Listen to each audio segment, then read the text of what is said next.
gente elege, desce o ponto final. Aí o que a gente vai fazer? A gente vai falar sobre normalização da base, mas eu vou fazer a base que a gente propôs, que era essa daqui, a gente deu isso aqui, ó. Eu vou fazer um resuminho do que a gente montou até agora, o mais rápido possível, porque eventualmente, enfim, quinta-feira não teve aula, isso pode até ficar um pouquinho distante. Então, vamos fazer isso. Quer dizer, olhando o desafio da gente, mais uma vez, representar para o Carrier sobre o espaço de Hilbert. Então, a primeira coisa que a gente fez, depois que a gente demonstrou que a gente pode escrever uma versão infinitesimal, uma representação unitária com uma versão infinitesimal que tinha essa proposta, e a gente pôde mostrar algo com essa cara. Não vou voltar tanto assim, mas é só para lembrar do que a gente faz.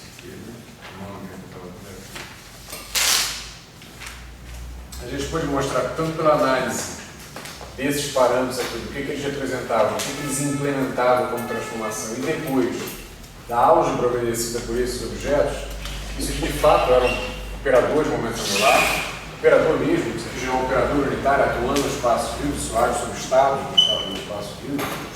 Isso aqui seria o operador quadro-momento, ou seja, o gerador de translações espaciais, o setor espacial, e hamiltoniano, o gerador de translações temporais, o T0. Isso, enfim, a gente já conseguiu mostrar que essa álgebra é fechada. A partir daí, o desafio passa a ser o seguinte: representação unitária, porque o termo de Wigner impõe para ser uma simetria sobre o espaço de Hilbert tem que ser uma representação unitária linear ou antilinear e antilinear. Mas aqui unitária, o desafio que se propõe, na verdade, era construir o espaço de Hilbert. Que sentido? O espaço está definido, a gente já colocou os requisitos e tal, no sentido de que qual é o conteúdo, se você quiser, de números quânticos ou de rótulos, ou seja, quantos operadores eu preciso saber como atuam sobre a minha base para que eu possa descrever a situação física que me interessa. A gente já discutiu isso. Eu posso ter uma base de espaço de Hilbert, uma função de onda em ponto final, porque, por exemplo, não me interessa escrever grau de verdade de spin, porque eu estou tratando uma partícula de spin zero, se logo for partícula. Ok? Nesse momento, se logo for partícula, já não definiu isso. E aí eu posso fazer uma função de onda, já se essa partícula tem, né, um passo do magneto, tem um split, me interessa escrever isso. Então eu preciso de um grau de verdade de spin a mais, aí eu coloco um spinor, ela já entra para uma base já bidimensional, para dizer o mínimo. Então, enfim, a cara do seu espaço de Hilbert, dada pela base que você vai escolher, está associada àquele fenômeno físico que você quer descrever, com a simetria relativística e com a descrição probabilística quântica, etc. Okay? A gente não sabe ainda que base é essa, mas a gente, sabendo a álgebra obedecida por esses operadores aqui, a gente optou por definir, tá certo, nossa base inicial, que não é aquela, não é bem aquela, tá certo, como sendo uma base de autoestados do quadro-momento. Porque são constantes de movimento, todos eles comutam com a hamiltoniana e todos eles comutam entre si. Okay? E a gente liberou, ao fazer isso, esse pezinho aqui é indicativo do alto valor, mas a gente liberou a presença de um número quântico, não é um número quântico, é uma caixa de números quânticos a ser preenchida à medida da necessidade, quando a gente tentar representar o grupo Poincaré de forma completa nesse espaço de Hilbert. O que a gente pode meio que adiantar é que isso daqui, em princípio, é um espectro contínuo, e isso daqui devem ser números quânticos associados a espectro discreto. Por que eu posso dizer isso? Por uma razão nenhuma. O simples fato de que o único outro espectro contínuo que a gente conhece na natureza é o de posição. E o de posição não comuta com esse espectro space e, portanto, não vai estar representado como número quântico nessa base. Não há uma base de autoestados simultâneos e não comutam entre si. É uma opção, né? Ou você faz no espaço de momento, ou você faz transformar fade e se faz no espaço de configurações. Ok? Então, são esses dois aqui que têm espectro contínuo, provavelmente que vai acontecer que isso aqui vai ser habitado por números quânticos de espectro discreto. Isso a gente pode, não comentar agora, mas enfim, isso iria se revelar de qualquer forma em algum momento. Por que isso teria que ser discreto? Não teria que ser, é que a gente não conhece outro espectro contínuo, outro operador que tem altos valores montando um espectro contínuo, que não seja o momento e a posição. Só que esses dois não comutam entre si. Então não posso ter uma base que seja base simultaneamente no momento da posição. Então aqui não vão aparecer outros pontos de posição. O que Então, impediria, por exemplo, a massa de ser ser contínua? A massa vai estar associada a esse cara daqui, não é um novo movimento, nesse sentido, né? Ou se você quiser. Mas a massa está associada a um Casimir, que a gente ainda não comentou isso. Você vai lembrar, vai ter dois Casimirs aqui relevantes, né? Um associado à massa e um associado ao momento angular, o Pauli de Banach, etc. Então, esses dois vão aparecer aqui. Tá? O Casimir, basicamente, é um operador quadrático e comuta com todos os operadores da sua álgebra. Mas ele é quadrático, ou seja, não é um operador, ele não é nenhum desses operadores originais que estão aqui. Tá certo? Ele é um operador quadrático, linear, como você quiser dizer, em cima dos operadores que você tem, que comuta com todo mundo e, portanto, sim, pode ter uma base ao estado simultâneo, você pode também escrever aqui. Ok? O M2, né, é o associado ao Casimir P2. Ok? Isso a gente comenta mais à frente. Então, isso aqui foi a nossa base, a gente tomou esse ponto de partida e claro que a primeira coisa que você quer saber, então tá bom, isso aqui me permite representar imediatamente as translações. Isso aqui é o setor infinitesimal das translações, mas uma translação, se você pensar uma transformação em Poincaré, ela pode ser subdividida por um puro Lorentz mais uma translação, com essa cara, isso aqui é puro Lorentz, a gente passou a chamar de U de lambda só, isso daqui é translação, que é pura translação. Tá? Esse 1 aqui dá para dizer justamente que não é identidade para Lorentz, isso aqui é o parâmetro que se eu conjugar com isso daqui me dá exatamente a transformação do Poincaré. Então isso daqui eu sei representar, tá aqui a versão infinitesimal dele, e a gente sabe que o de 1 lambda menos 1A em cima dessa base aí, que é uma base autoestado justamente no momento, isso é exponencial de menos I lambda menos 1A e operador priminho em cima, e esse cara atuando nesse me dá alto valor vezes ele, ordem a ordem, que me permite substituir essa exponencial por uma exponencial numérica, não mais com operadores, mas já só com alto valores, e a gente mostrou que isso também pode ser escrito assim.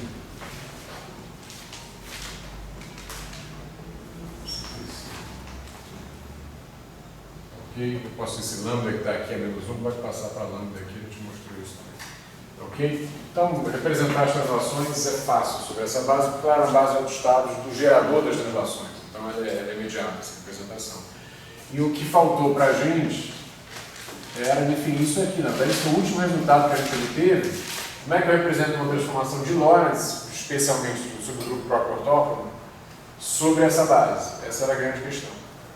A gente conseguiu mostrar, mas não exatamente sobre essa base, a gente precisou passar por um artifício que a gente comenta já já. Então isso aqui a gente não sabia quanto era, mas a gente pôde mostrar que isso daqui ainda era, essa atuação em cima desse estado dessa base, ainda era um autoestado do operador PI, só que com alto valor transformado, com alto valor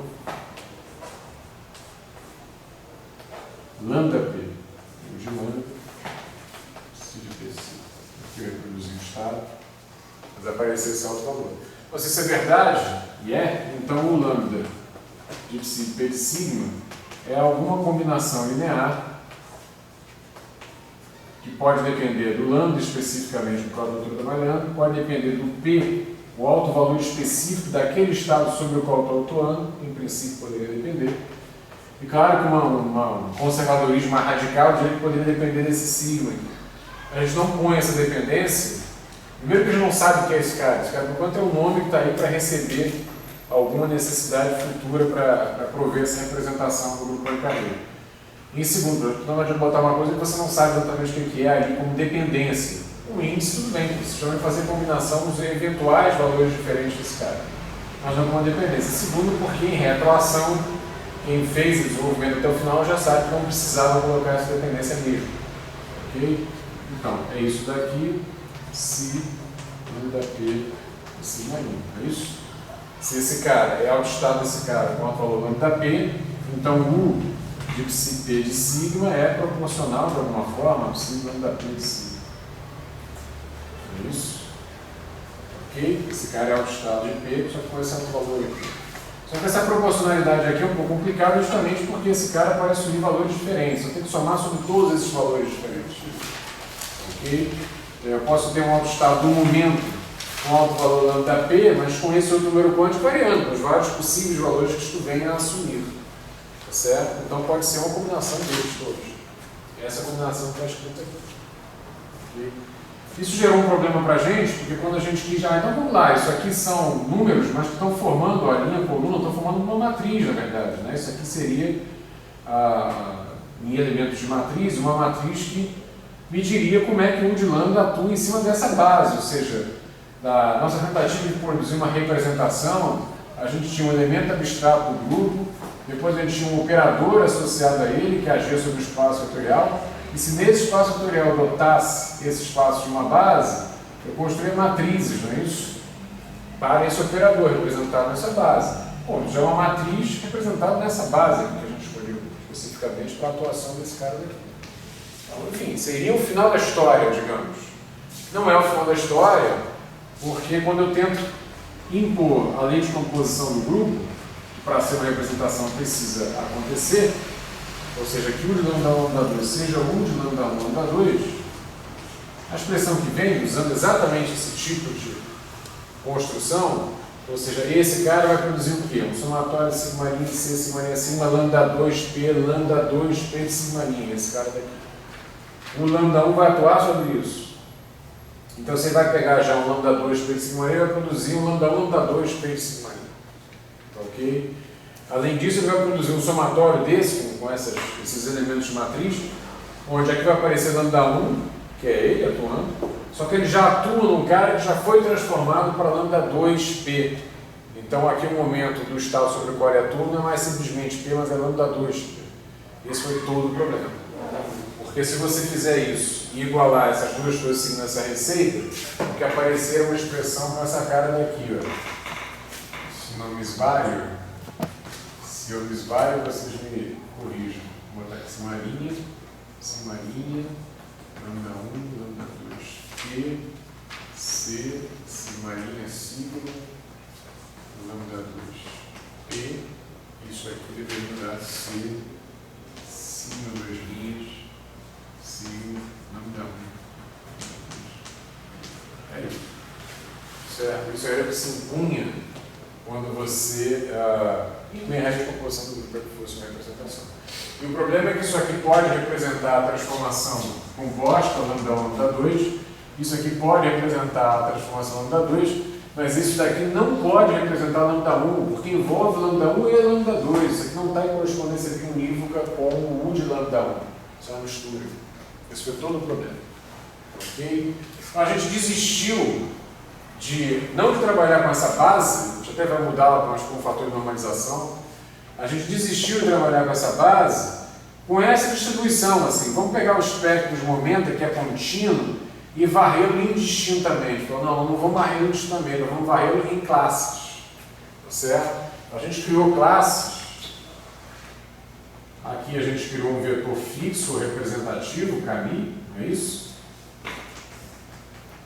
E a gente notou o seguinte, se eu considerar que Camille, K2 é igual a M2, e fizer uma transformação para a ortógono, então, a partir de Camille, eu vou obter um outro quadro vetor, PMI também no momento, que também vale, o qual também vale P2 igual a M2, porque a transformação do Bilog, se não precisa ser próprio ortógono, preserva a norma. Nem precisava ser próprio ortógono.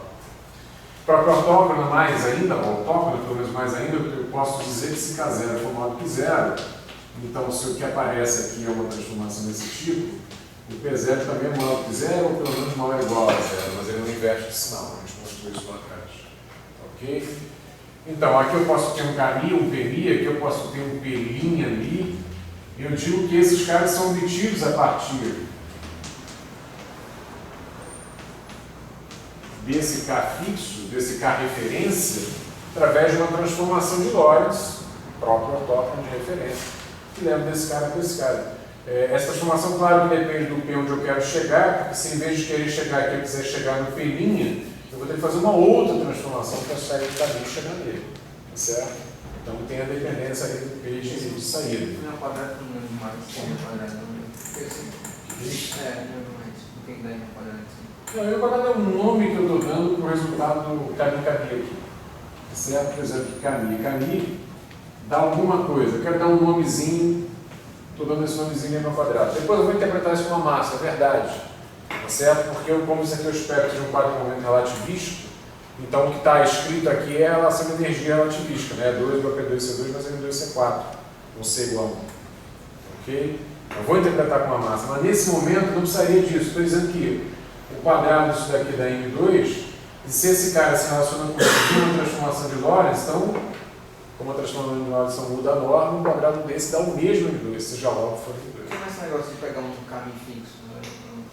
Você tem toda a razão, essa crítica é bem-vinda, ou seja, a expressão final que eu vou achar não pode depender do K que eu escolhi. Então, a gente vai mostrar que se eu tivesse escolhido não esse K, mas um K', a relação entre, a gente já viu isso, grupo de isotropia associado ao K e grupo de isotropia associado ao K' é uma transformação de similaridade, elas são equivalentes. Então, no fundo, não depende do K que você escolhe. Você pode escolher o que você quiser, não faz diferença. Ok? A escolha está livre, a gente vai fazer a escolha mais simples, quando começar a estudar o grupo de isotropia um pouco mais a fundo. Talvez a gente comece hoje, talvez comece na aula de quinta-feira. A gente vai notar que alguns K são mais convenientes, mas a gente terá avisado, mostrado antes que qualquer K é similar, equivalente. Então, você tem toda a razão de se incomodar com isso. Mas esse incômodo será sanado. Ok? Enfim, isso aqui é uma classe, você pode entender isso aqui como uma classe de quadro de momentos, é a classe do Cami. Mas eu posso também criar uma outra classe, né, onde eu tive aqui, sei lá, um K-Mi, não é isso? Aqui seria um P-Mi. Em que K-Mi desce, K-Mi, K ao quadrado, nunca qual K-Mi, eu esqueci. Um M2, quer dizer, poderia dar um outro valor. Com o M2, coisa horrível isso, mas enfim. Essa outra classe que aparece aqui, para quem já está acostumado a esse jargão, é uma outra camada de massa. Tá certo? Então, na verdade, eu estou partindo, em vez de varrer o espectro do espemístico para o espectro contínuo indistintamente, eu vou querer representar a atuação do grupo de Lorentz, e isso já inclui o Poincaré, porque a parte da relação eu já sei fazer isso, não sobre a mancha do espectro tomado de qualquer jeito, mas o espectro seccionado dessas classes, dessas camadas de massa. Tá certo? Se eu entender como é que essa representação acontece em cada uma delas, eu vou tentar representar isso numa delas, sem dizer especificamente a priori quem é, qual delas é, eu faço isso depois, caso a caso, então eu representei sobre todo o espectro, representei sobre toda a base do CP de cima. Ok? Só que a gente não vai fazer isso indistintamente, vai fazer isso classe a classe, que é a prescrição do Wigner para resolver esse problema, essa dificuldade aí de representar a transformação do grupo de Lorentz. Foi isso que a gente fez, até aqui a gente fez. Então a gente perguntou quanto é que daria, por exemplo, isso aqui, ó. Quer dizer, uma transformação, mas agora não uma qualquer, mas uma transformação desse tipo aqui, que se chama, na literatura de Bush padrão, mas enfim, transformação de Lorentz padrão, eu não gosto de chamar de Bush padrão porque, enfim, ninguém disse que isso aí é o Bush que vai. Ok? Mas na literatura aparece às vezes assim, vamos chamar de transformação padrão. Eu vou apagar aqui, pronto. Já foi filmado, já sabe que eu escrevi. Vou botar transformação padrão, como esse K é o K de referência, o K fixo. Só isso. Ok? Então, isso aqui eu estou falando nisso, como qualquer, eu vou seguir para isso aqui a mesma receita que a gente fez aqui, tem diferença nenhuma, tá certo? Só que em vez de um lambda genérico é um L de P, em vez de um P sigma é um psi daquele K fixo que eu tomei como representante daquela classe. Então, se a gente seguir ali a coisa, isso daria simplesmente isso aqui, o lambda especificamente é um L de P, o K, o momento do estado da base do Pareto é K, e aqui apareceria esse cara transformado por isso aqui, não é isso? É o lambda P daquela expressão lá. Então, lambda P não é isso. Okay? Só que LP de K, LP atuando em cima de K, é P. Isso aqui é P. Ok? E aí a gente nomeou isso aqui. A gente chamou isso aqui de D, sigma sigma. Não, ainda não. A gente não viu nada, a gente deixou isso aqui assim mesmo. esquece, nem nome nada. O nome que a gente deu para isso aqui foi que isso seria 1 sobre N de P, esse P de cima, barrado. Aqui a gente inventou essa nova base com esse fator aqui de normalização. Hoje a gente vai falar de normalização, vou tentar achar aqui, basicamente. Ok? Então eu posso escrever essa nova base, e isso corrobora o que a gente acabou de comentar, dessa forma, só passando esse cara para cá. 1 de L de P. O que eu estou escrevendo aqui? Justamente, em vez de pegar e varrer o espectro de momento ali indistintamente, sem nenhuma intenção, sem nenhuma malícia, tá certo? Para varrer toda essa base, eu estou construindo essa base a partir de psiK de signos e gerando os P's a partir de uma transformação L de P. Tá certo? Então, essa expressão que ela está me dizendo é que eu estou particionando esse espectro de momento, essa base, em classes. É isso que eu estou dizendo. Cada classe apareceu com o seu K representativo, e como a gente bem se queixou, esse K representativo não pode ser decisivo, tá certo? Eu poder escolher outro K naquela classe, qualquer outro. Ok? Então foi a isso aí que a gente chegou. E aí tudo bem, tá, então é isso, quer mudar de base, muda, fica à vontade, mas mudar de base não é a solução para o seu problema, a não ser que você me diga como é que eu faço isso. Se você desistiu de fazer o de lambda em cima dessa base, problema seu, em cima da base anterior, quer uma nova base, beleza, então faz em cima dessa nova base. Representa a transformação de Lorentz, o operador unitário associado a ela, sobre essa nova base. Então, se eu botar esse de lambda para atuar aqui, esse N de P é um número, então isso pode ser, usa a linearidade do operador para atravessá-lo, e aqui você vai ficar U de lambda, U de L de P. Então, essa é a mesma coisa aqui, U de lambda, L de P, psicacinho. Aí introduziu-se aqui, ó, U de L de lambda de P, U a menos 1 de L de lambda de P. Tem uma identidade. Introduziu aqui, ó. Ok? Esse U a menos 1 de L de lambda de P, isso é uma transformação de Lorentz. Essa transformação que leva a K lambda P. Ok? Essa transformação que aparece aqui. Mas dessa maneira como está, como é inversa, isso é a mesma coisa que U de L a menos 1 de lambda P.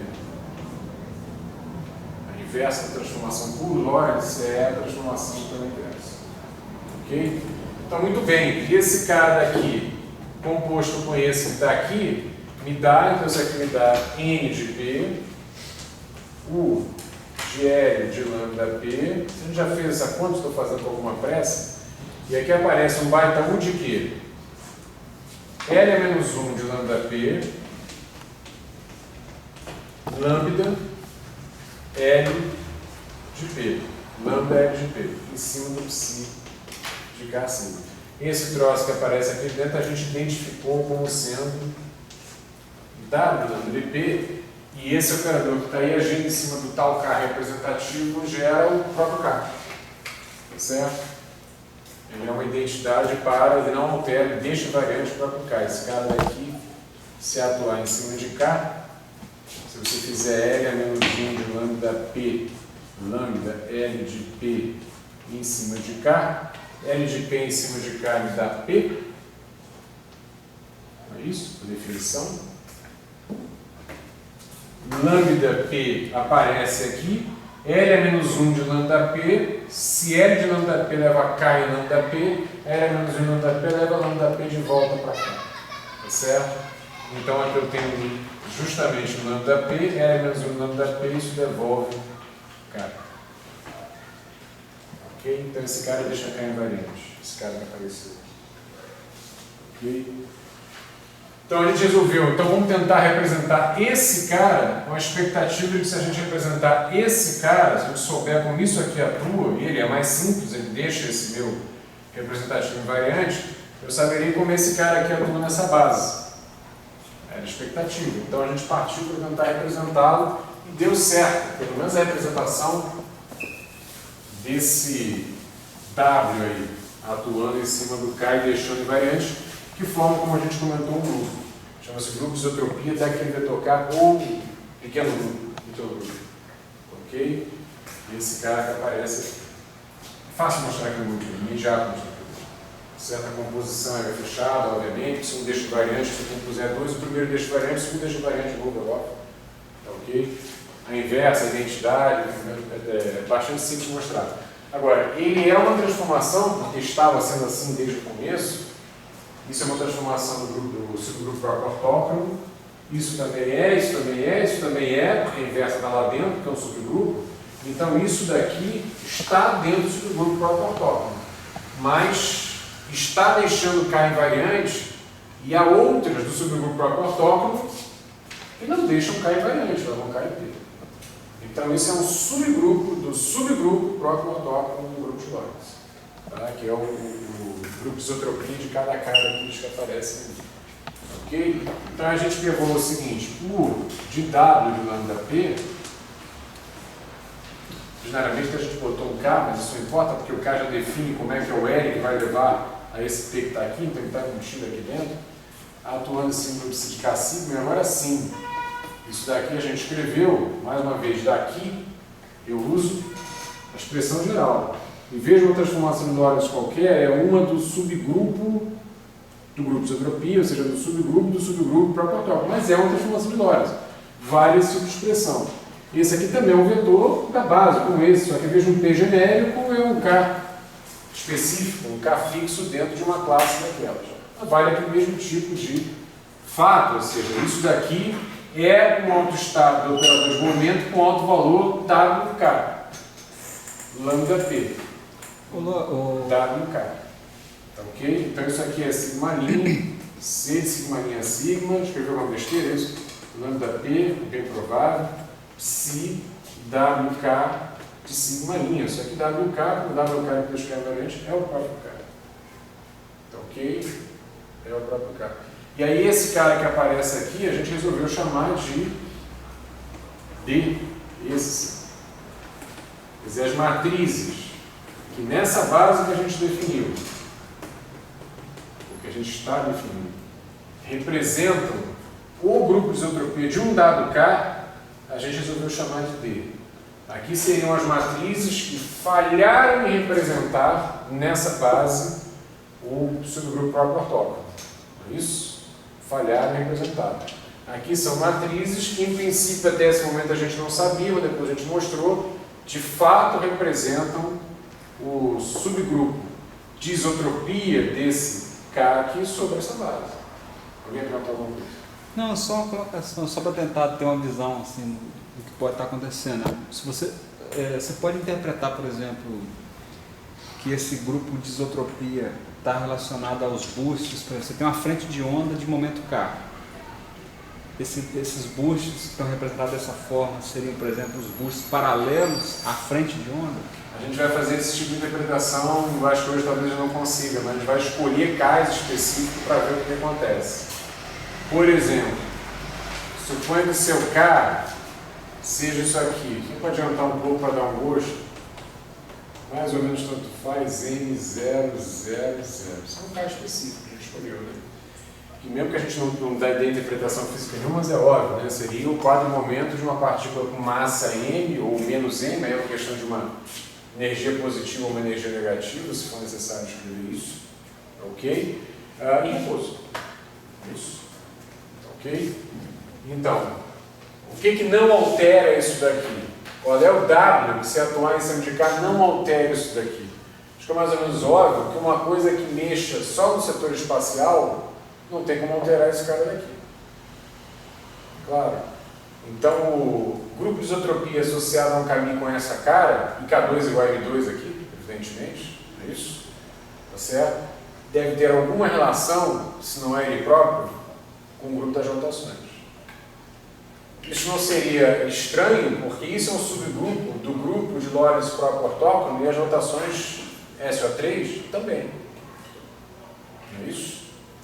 É um subgrupo lá. Aliás, foi a única coisa que manteve a estrutura. É o único pedaço da álgebra que está fechando sozinho. Não é isso? J aí com JJ, I, JK, JK.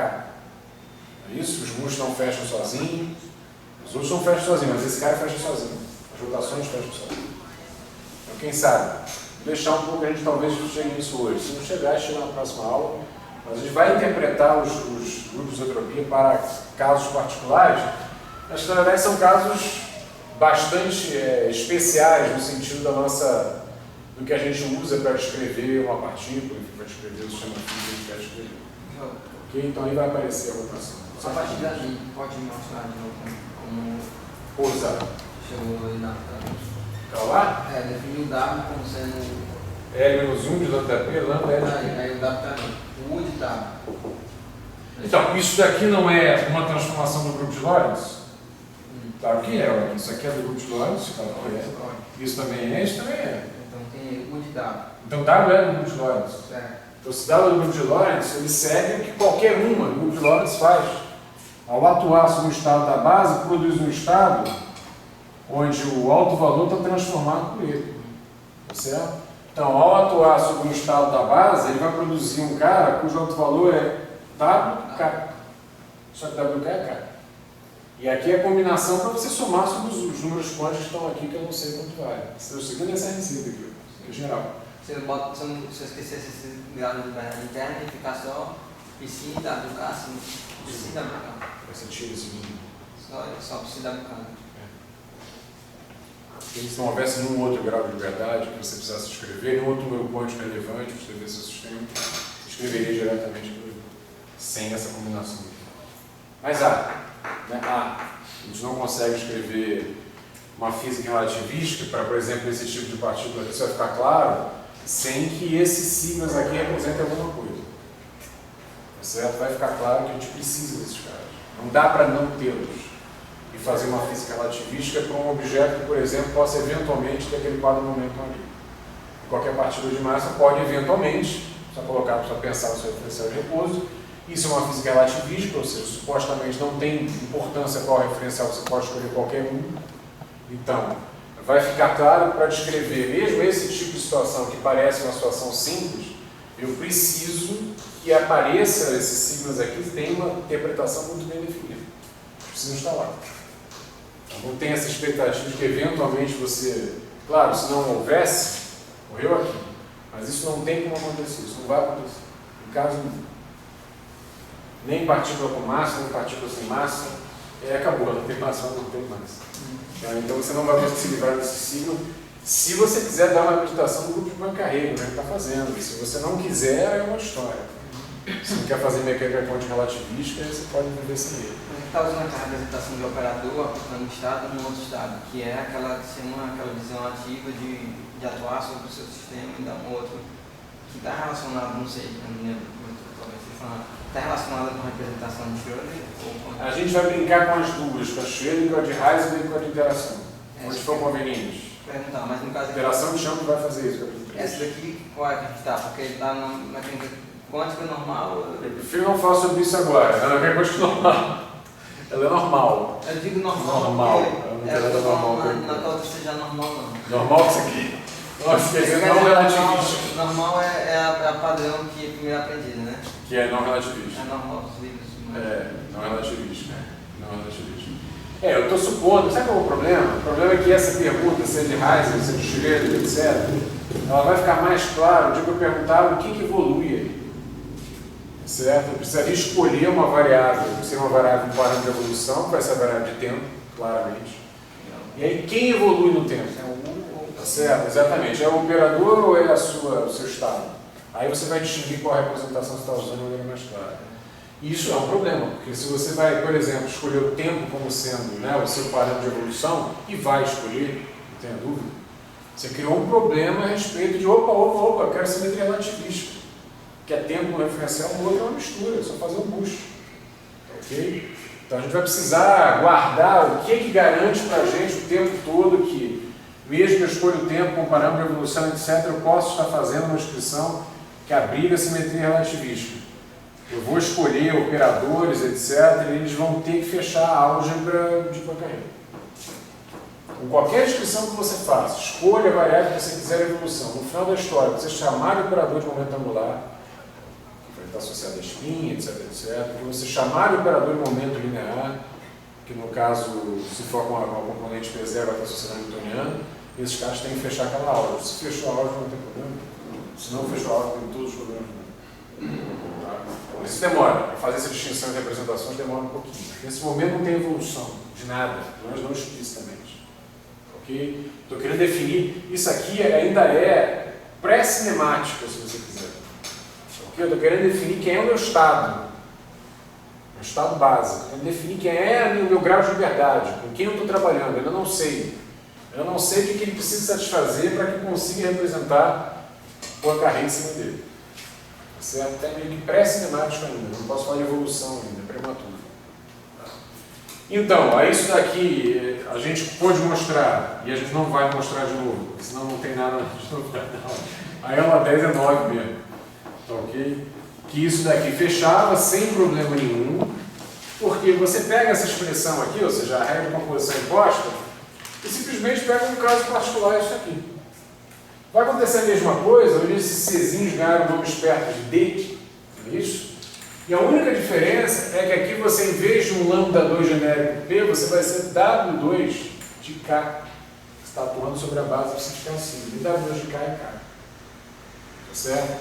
Então, ao aparecer esse W2 de K, que é K, você vai ter um cara aqui que vai ser W1, W2 de K, o W2 de K é K, e esse cara vai ser W2 de K, e esse cara vai ser W1, W2 de K.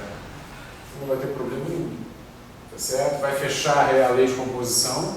Esse cara está associado univocamente ao W2, ao W2, e esse, como o W2 de K é K, simplesmente morreu a presença, a referência W2. Esse cara está associado univocamente ao W2, você vai fechar uma representação. Ok? Então, para o grupo de isotropia, você conseguiu uma representação aqui. Você tem de fato que D, a matriz D de W1, vezes a matriz D de W2 é a matriz D de W1, W2. Certo? Então, é aquele problema que foi resolvido e você representou. O que você representou? Esse pedacinho aqui, né? Esse subgrupo de isotropia, etc. Você quer representar Lorentz próprio e depois, com paridade e regressão temporal, Lorentz completo. Ok? Então, continua o desafio. Tá bom para U de W, mas e para U de lambda? Então, aí vem a pergunta, como é que a gente faz? U de lambda em cima de psi, p, sigma barra, nessa nova base. Volta a mesma pergunta, tá certo? Eu de lambda em cima de psi barra p sigma, agora é isso aqui. É NP, U de lambda p, U de W. Isso aqui é o W, lambda p, psi de k sigma. E aí você aproveita que você já sabe como U de W se escreve. Você vai dar N de P, U de L de lambda p, e U de W de lambda p em cima de psi k sigma é aquilo ali, somatório, sigma linha, D, sigma linha sigma, de W de lambda p, em cima de psi k, ou psi WK, é o mesmo, sigma linha. Ok? Agora você usa a linearidade desse bichinho aqui, isso aqui são elementos de matriz, para fazer com que ele vá pegar esse cara daqui. Ok? Agora, U de lambda de... isso que está escrito aqui, ó, isso vezes isso, uma transformação associada a um bus padrão, uma transformação padrão, em cima de um psicar sigma linha, era o que a gente tinha aqui, ó. É essa expressão. Ok? Agora, o que isso vai gerar? Isso vai gerar o psi-p de sigma linha, e isso aqui vai gerar novamente a definição da própria base, não é isso? Por essa normalização. Então, o de L de P em cima de psi sigma, na verdade, é psi barra desse cara transformado por esse, L de P em cima de K que dá P, dividido por N do que ficar, né? Do que ficar aqui no final. Ele era K, ele ficou P, N de P. Então, esse cara que aparece aqui, ele é psi de L de lambda P em cima de K que dá lambda P, não é isso? Barra dividido por N do que ficar, N de lambda P. Estou seguindo o que a gente já tinha construído. Então isso aqui quer dizer o quê? Quer dizer que eu achei uma expressão que é N de P, N de lambda P, e aqui eu fico com sigma linha D, sigma linha, sigma de W, de lambda, I de P, Si, barrado, lambda P, vezes a sigma I. Está aqui a expressão do U lambda em cima do Si, P, e sigma. Então, em tese, E você, isso é a última coisa que se escreveu, eu acho. você calma, aquele C. E C. C, sigma, Já está visualizando. Eu não preciso mais ler, eu passei por cima dele. Eu poderia, se você quisesse, ter pego isso aqui. Que era isso aqui carregado e depois daqui. Ok? Mas eu preferi usar o fato de que isto aqui estava definindo a nossa nova base. Tá certo? Foi o que eu fiz. Passei por cima dele. Tá? Usei a nova base. Então esse cara agindo em cima da nova. Porque aqui, ó, aqui era a nova base, aqui eram os psicais. Eu quis botar uma ação na nova base, dando uma combinação linear de caras da nova base. Ok? Aqui não aparece mais nenhuma menção a K, né? Não tem mais menção explícita ao K. Não há menção explícita ao K. Mas é óbvio que há uma dependência implícita de K. Implícita a K. Há uma dependência, que aqui é vírgula. Há uma dependência implícita de K porque o K define o grupo de isotropia associado a ele. Tá certo? E, portanto, aquelas matrizes ali. Mas o que falta para a gente dizer que, não, agora a gente representou como é que o grupo de Lorentz age sobre essa base, essa nova base.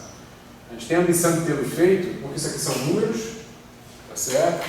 Isso aqui é uma matriz, mas essa matriz fecha uma representação, tá certo? Então está bem controlado, em termos de reproduzir a regra de composição do grupo, tá ok? Grupo de isotropia, esse cara é um cara da base, aparentemente está tudo muito bem. Ok, mas acontece que tem que me dizer, primeiro, quem são esses números, é do que a gente se ocupa hoje. O que é N de P? Tá certo? E N de lambda P. Segundo, quem são essas matrizes aqui?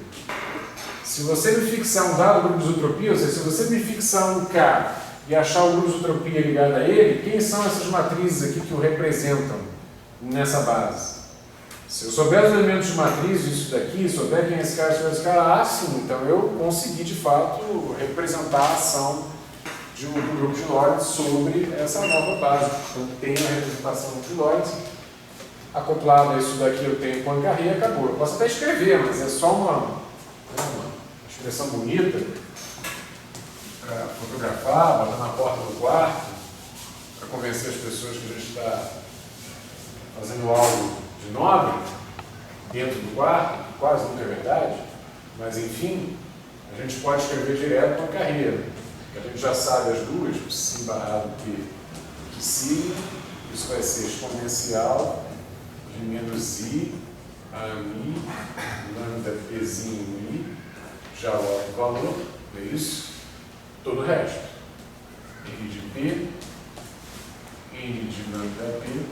Agora, vou escrever isso de uma forma um pouco mais compacta, vou escrever assim, D matriz de W lambda de P, atuando em cima do estado Psi lambda P. Tá? Estou escrevendo isso aqui em forma matricial. Eles estão ligados a isso. Sigma I é sigma somado, ou seja, isso aqui é uma matriz vezes 8. É exponencial. Essa exponencial aqui é a exponencial associada ao grupo Poincaré, essa daqui. Que é o pedaço. Não é isso? A gente não tinha separado U de lambda A como sendo U de lambda vezes U de lambda menos 1A. Então, essa exponencial é 1 lambda menos 1A. Como isso aqui já são autovalores, isso aqui é um número. Então, a atuação desse operador passa por esse número porque ele foi tomado como linear e atua direto em cima desse cara e aí vem tudo que a gente escreveu. Ok? Então, você já tem Poincaré todo. Só que você tem Poincaré todo mais uma vez. Você tem Poincaré se você souber que matrizes são essas aqui. E quem são esses números aí? Você só escreveu coisas bonitas, mas não vai em frente. A primeira observação, aí já é novidade mesmo, não tem revisão, vou mostrar que de fato essa regra, esquece a parte de carreira, pega só a parte do lado, que essa regra fecha, a gente se convencer disso de uma vez, fecha a descomposição do grupo. Ou seja, se eu fizer U de lambda 1, U de lambda 2, em cima de psi barra P sigma, isso aqui de fato, a gente vai desenvolver, isso deveria dar U de lambda 1, lambda 2, em cima de psi barra P sigma. Ok? Vou mostrar que isso é fato. Então, U de lambda 1 vai agir sobre o resultado de lambda 2 em cima de psi barra P sigma. Aí você cola isso aqui, ó. Onde em vez de lambda genérica, é o lambda 2 que está pronto. Então isso vai dar o quê? Vai dar N de B sobre N de lambda 2P, é isso? É um lambda 2, não é um cara genérico. Somatório em sigma linha B de sigma linha sigma de W2, melhor, W de lambda 2P, melhor escrever assim, psi barrado de lambda 2P sigma linha. E tudo que eu escrevi aqui é a ação do U de lambda 2 em cima do psi barrado P sigma conforme o que a gente encontrou aí. Operador linear, número, elemento de matriz, esse cara vem bater aqui. E aí eu uso mais uma vez aquela expressão lá. A representação unitária dessa transformação de Lorentz agindo sobre essa base que a gente definiu vai dar isso tudo que está escrito aqui. Ok? Então vai dar o quê? Deixa eu tirar esses caras que já passaram. N de P, isso aqui é só cópia. N de lambda 2P. Quando eu fizer a atuação desse cara sobre esse cara, vai aparecer também uma razão entre fatores de normalização ali. Note que esse cara que aparece em cima é o que estava antes da atuação. Esse cara que aparece embaixo é o que está depois da atuação. Então, o que vai acontecer para o lambda 1? Como é que ele estava antes da atuação? Ele estava com o valor lambda 2P. Então, aqui vai aparecer N de lambda 2P. Como é que ele vai estar depois da atuação de lambda 1? Ele vai estar com o valor lambda 1, lambda 2P. Ok?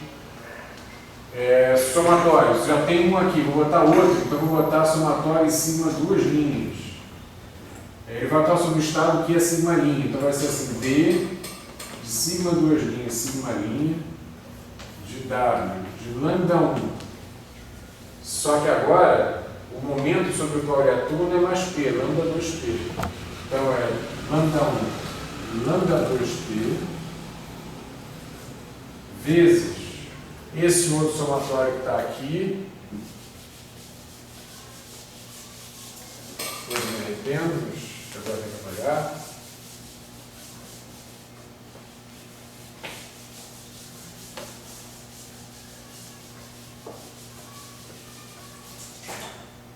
Então, somatório. Esse outro somatório, então eu posso chamar de sigma duas linhas, sigma linha.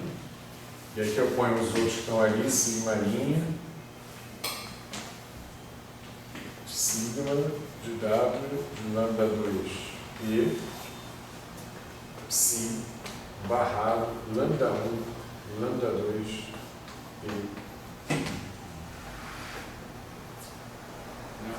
É isso aí que é parecido. Primeira coisa, se eu quiser, seja lá o que for isso, desde que não seja zero, pode ir embora. Ok? Agora olha só, isso aqui é um produto matricial, né? Se você pegar aqui o somatório em sigma linha, esse termina por sigma linha, esse começa por sigma linha. E esse cara forma uma representação, os Ds formam uma representação. Então D disso vezes D disso é D desse cara vezes esse cara. Né? Você pode entender isso aqui como sendo, sei lá, entre aspas, um W1, entender isso aqui como sendo um W2, como os Ds formam uma representação, dW1 vezes dW2 é dW2. Ok? Vamos no finalzinho do primeira música do programa. Ok? Então vamos lá, como se forma uma representação, eu tenho o direito de fazer isso, eu estou usando esse somatório, sigma linha aqui, para contrair esse D com esse D aqui. Vai sobrar o somatório em cima das linhas aqui, os fatores de normalização. Nesse momento eu ainda não tenho como identificá-los. Isso virá em breve. N lambda 1, lambda 2p. E aqui a gente fica então com o somatório em cima duas linhas. E eu vou ter d de sigma duas linhas sigma. Sobrou essa linha e essa coluna da contação de sigma ali usando esse somatório. O somatório sumido aqui, que foi usado. W de lambda 1 e lambda 2p vezes W de lambda 2p. Fecha isso, fecha isso. Se barrado, lambda 1, lambda 2p, sigma, sigma. Aqui não é sigma linha não, aqui é sigma duas linhas. Porque esse cara vem depois da atuação do lambda 1 em cima dele. Deu lambda 1 em cima dele. Esse sigma linha pega esse sigma linha que vai estar aqui. Sigma duas linhas. Ok? Muito bem, pausa. Quem é W lambda 1 lambda 2p, W lambda 2p? O que isso representa? Certo? Então vamos lá. Complicadinho. W estava escrito aqui.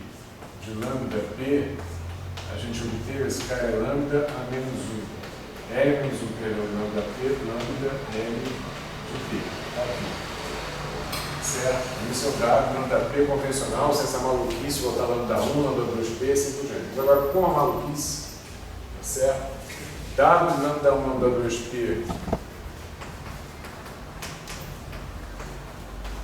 vezes W lambda 2p é o seguinte. Bom, esse aqui é fácil. É só você escrever isso tudo aqui com lambda 2. Não é nada. Ok? Então esse cara daqui é simplesmente lambda menos 1 de lambda 2p, lambda 2, L. Isso que aparece aqui. Esse. Agora vem esse cara daqui. Esse cara é mais chato. Porque ele é L a menos 1 desse sobre esse. Então ele é L a menos 1 de lambda 1, lambda 2p. É isso? Lambda menos 1 desse sobre esse. Então L menos 1 desse sobre esse. Vezes o lambda, então vezes o lambda 1, vezes o L do P que aparece aqui. Então vezes o L de lambda 2p. A gente está em composição, então esse produtão mesmo. Tá? Daqui até aqui, ó, é o W lambda 2p. Daqui até aqui é o W lambda 1, lambda 2p. Ok. Muito bem. Agora, seja lá o que for, quanto é que dá isso daqui? Olha só. Olha que bonitinho aqui no meio. L lambda 2p, L menos 1 lambda 2p. Identidade. Certo, que ali foi embora. Cadê o. Deixa eu expor aqui, cara. Não quer que use.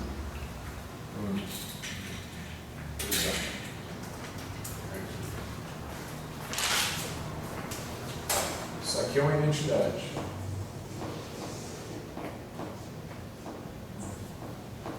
Ok?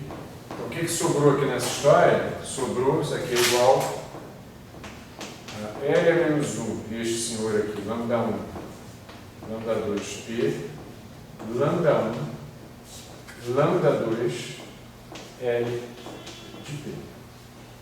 Agora isso está escrito aqui é W lambda 1, lambda 2, p. Da regra para em cima.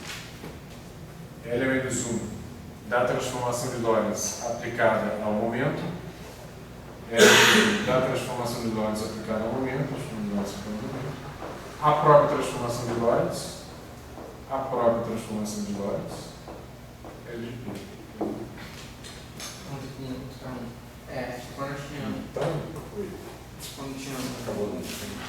tinha U, só o operador era o dinâmico. Lá no início, era o dinâmico, certo? E o dinâmico da que é a exponencial. Aí, a exponencial a gente já separou. Já resolveu, já representou. Aí quando chegou nesse ponto de criar uma classe, pegar um caminho fixo, sim.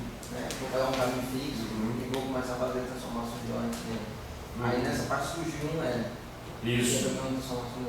A pergunta é só como ver esses lambda 1, quer dizer, lambda e L são o mesmo tipo. Transformação de Lorentz, do mesmo jeito. Mas L está cumprindo um papel específico. são dois nomes diferentes com a motivação de. Que o L está cumprindo um papel específico. O L necessariamente está percorrendo um caminho dentro da mesma classe. Certo? Está pegando um K fixo e levando em algum P genérico. Ok? Ele está tendo um papel específico aqui. Claro que é uma transformação de Lorentz. Claro que eu poderia chamar de lambda também. Ok? Mas ele está fazendo um papel específico. Estou concebendo cada L dentro de uma camada de massa, dentro de uma classe diferente. Talvez chamar indistintamente. Ele tem o mesmo sabor de, em vez de você pegar todo o espectro de momento e analisar essa base em geral, a gente resolveu fazer isso por fios, né, por camadas de massa explicitamente. Então vão ser os P's que têm os quadrados iguais aqui, os outros quadrados iguais assim e assim por diante. Foi assim que a gente escreveu a nova base, o psi barrado psi, em oposição ao psi psi original, que era indistinto, varria os espaços de momento. Isso aqui é uma coisa. Em vez de varrer o grupo de Lorentz de qualquer jeito, eu estou pegando os L's que atuam dentro de cada classe. Mas eles são transformações de Lorentz. Né? E o outro lambda lá, ele é o do. Isso daqui porque, enfim, ainda que eu fale de L's atuando em cada classe, eu quero saber como qualquer transformação de Lorentz, quem quer que seja, atua nessa base. Eu quero saber o resultado disso aqui nessa base, pouco me importa se está dentro de uma classe, não está dentro. Isso aqui é um P genérico. Esse cara pode ter vindo de uma classe aqui, ele pode ter vindo de outra classe, ou seja, esse P2 pode valer M2, pode valer M2, pode valer M'2, pode ser uma partícula de uma massa de um jeito, uma massa de outro, uma massa de outro, valores diferentes de massa. Esse cara pode ter vindo, não é isso? Suponha que em algum momento da sua vida você queira descrever um experimento que o nêutron se compõe em próton, mais elétron, mais antineutrino e eletrônico. Todo mundo com massa diferente nessa coisa. Então eu vou ter que descrever um espaço de Hilbert que cabem objetos com massas diferentes. Não é isso? Eu vou querer representar, eu vou querer entender esse processo sob o ponto de vista de um referencial, então eu vou querer trocar referencial e continuar entendendo o processo. Então essas classes estão aí. As camadas de massa estão aí. Se existe só uma classe, esse nome seria igual a, né? Aí não teria necessidade de distinguir. Ok? O lambda seria necessariamente, todo L seria o lambda genérico. Tá? Mas aqui não, aqui em princípio eu tenho que deixar genérico, porque eu quero representar qualquer transformação, qualquer mudança diferencial.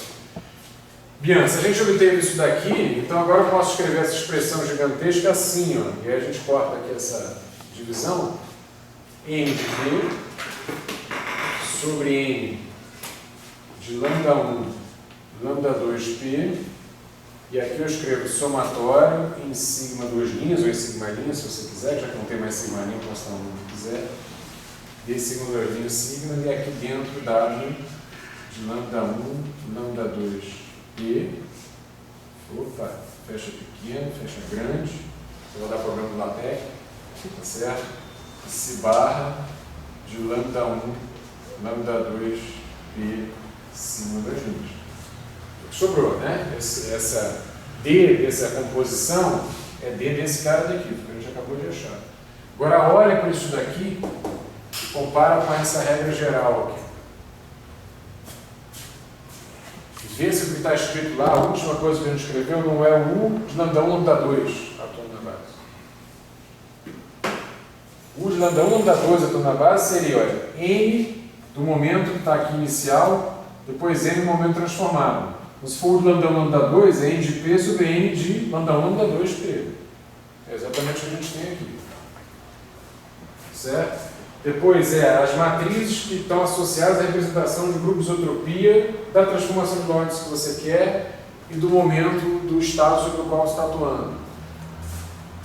Transformação de Lorentz que você quer, o momento do estado sobre o qual você está atuando. Se for a transformação por lambda 1, lambda 2, é W de lambda 1, lambda 2P. Tá certo? E finalmente o seu estado transformado. Lá é lambda P, porque a transformação é 1 de lambda. Aqui é lambda 1, lambda 2P, porque isso aqui é 1 de lambda 1, lambda 2, a convenção de psi P sigma. Aqui onde lá eu escrevo psi P sigma. Aqui onde ele escreve. Isso é uma homenagem, né? P sigma. Só tive coragem de fazer isso e depois estava com ele. Não tinha coragem agora. Então aqui. Tá claro? Então a gente realmente conseguiu mostrar isso aqui. Que esse tipo de expressão aqui, de fato, está representando a ação do grupo de Lorentz na sua base. Fecha a regra de composição, está tudo bonitinho. Quer dizer, do ponto de vista formal, está tudo certo. Mas do ponto de vista operacional, mais uma vez, eu preciso saber que elementos de matriz são esses daqui, para cada K que me interessa, para cada grupo de entropia, então para cada K ao qual se associa o grupo de entropia, e quem são esses fatores de normalização. Temos a normalização, a gente ataca agora, né? Tinha sido prometido. Então, vamos lá.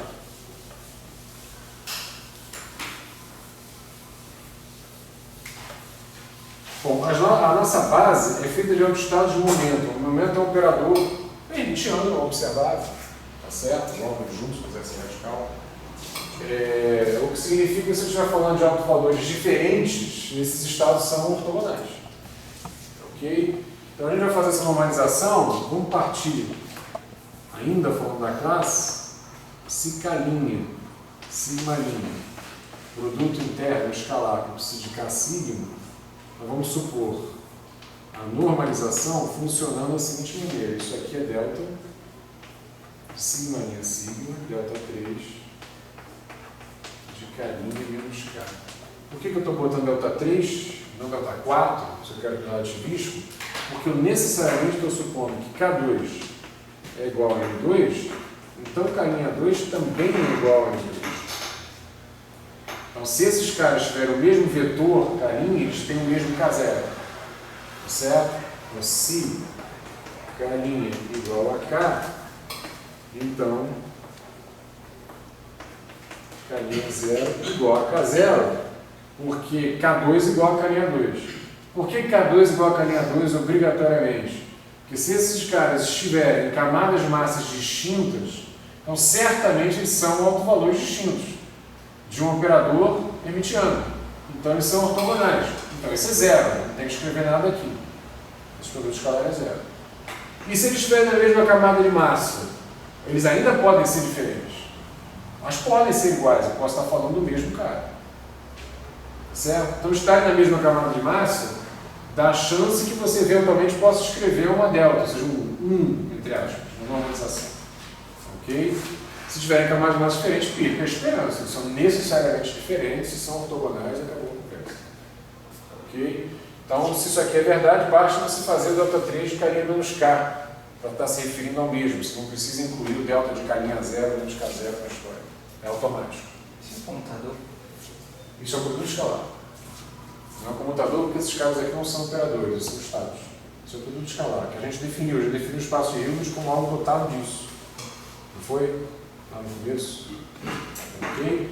Essa normalização é uma normalização entre aspas, tá? Ninguém está dizendo que isso aqui é propriamente que isso aqui é uma distribuição, tá certo? Isso aqui é um a lá distribuição, porque você tem um espectro contínuo, justamente, dos momentos. Então, você é obrigado a falar de uma distribuição.